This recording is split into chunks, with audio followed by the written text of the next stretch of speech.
confronté pour changer de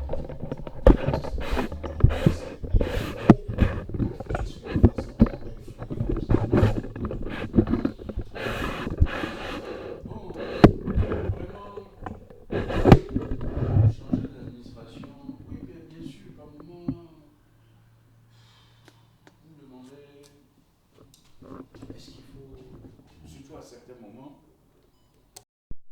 quand la situation était, je ne vais pas rentrer dans tous ces détails, mais après on se dit, mais enfin, il faut rester soi-même.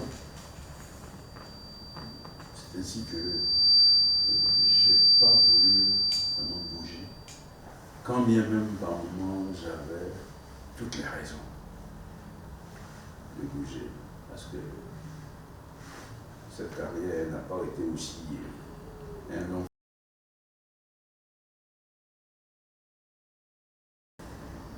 Il y a eu des hauts, il y a eu des bas, hein.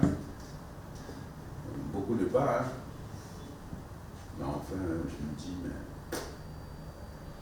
c'est pas eux qui me font entrer ici. J'y suis, j'y reste. Merci. Ouais. C'est mon chalet de complications. Hein. Quand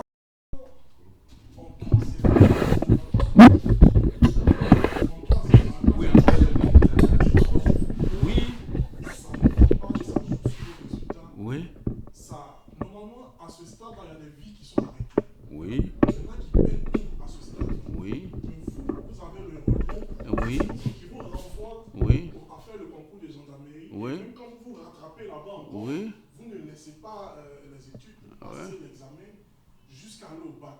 Oui. Alors, moi je veux savoir, quand vous finissez d'être gendarme la journée, oui. avec quelle motivation, quel est le moteur qui fait que vous avez la patience de prendre les cours, de les lire, de préparer des examens, alors qu'en journée, vous êtes...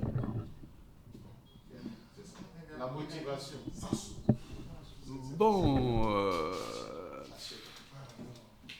ouais, non, si tu veux, disons, les résultats de la troisième, où je n'ai ni le BPC, ni orienté, et même exclu, et ça, bon, évidemment, c'était le foot. Je passais plus mon temps au Parc des Sports, où les Basile, à l'époque, était entraîneur du Stella Club, avec Begré Inago et autres, qui étaient mes collaborateurs. Dieu Foneye, ça, c'est mes gars, ça. Je me disais, mais je ne peux pas rester comme ça. En fait, qu'est-ce que j'avais? J'avais le CP. Hein? J'avais le CP. En troisième, je n'ai pas le BPC. Je rentre à l'école de gendarmerie, je n'ai pas le BPC. J'en sors, je n'ai pas le BPC. Mais tu vas devenir quoi demain? J'ai dit non, c'est pas possible. J'ai dit non, je ne suis pas bête. Je sais que je travaillais à l'école. Mais ma tête était sur le ballon.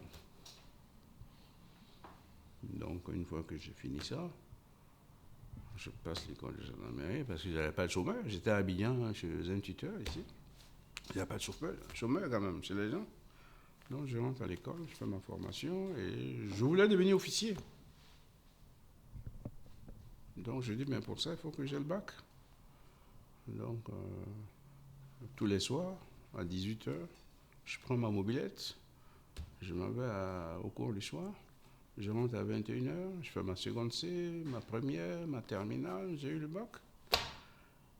Et maintenant, bon, pour passer le concours des officiers, on m'a dit, bon, vous êtes très jeune, il faut attendre quelques années encore.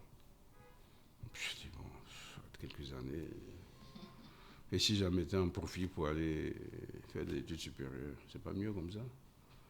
Donc voilà comment je me disais que je ne suis pas bête. Voilà, je voyais mes amis Guédé Noël, Seydou Guédé Noël, d'autres qui étaient à l'ENS, qui étaient à l'université et tout. J'ai dit, mais je ne peux pas rester comme ça, c'est pas possible. Je sais que ceux-là, j'étais un peu avant eux quand même. Donc voilà comment je me suis dit, il faut que j'aille jusqu'au bout. Donc j'ai eu mon bac. Pour devenir officier, on m'a dit, il faut attendre un peu. J'ai dit, bon, moi, je vais aller faire des études supérieures. Je suis revenu, j'ai passé l'ENA. Et ça marchait un coup. Voilà. Parce que, en fait, moi, Mm. je veux dire, au trésor, ce que j'entendais lui dire, que le DG à Poupana était Dieu, c'est l'ancien gendarme. Donc, on liait ça.